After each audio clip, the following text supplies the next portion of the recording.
ബംഗാൾ മുഖ്യമന്ത്രി സുവേന്ദു അധികാരിയുടെ PA ചന്ദ്രനാഥ് രഥിന്റെ കൊലപാതകത്തിൽ ഞെട്ടിക്കുന്ന വിവരങ്ങൾ പുറത്തുവിട്ട് CBI. രാഷ്ട്രീയ കൊലപാതകം എന്നതിലുപരി ₹1 കോടിയിലധികം ചിലവിട്ടുള്ള ആസൂത്രണം ചെയ്ത പ്രൊഫഷണൽ കൊട്ടേഷനാണെന്നാണ് CBIയുടെ നിഗമനം.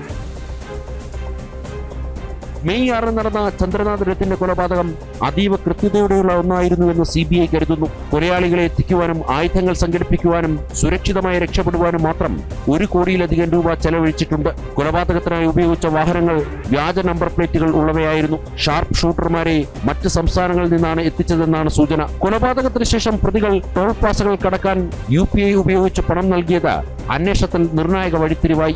CBIയുടെ പ്രത്യേക അന്വേഷണ സംഘവും ഫോറൻസിക് വിദഗ്ധരും വീണ്ടും മധ്യഗ്രാമിലെത്തി പരിശോധന നടത്തി.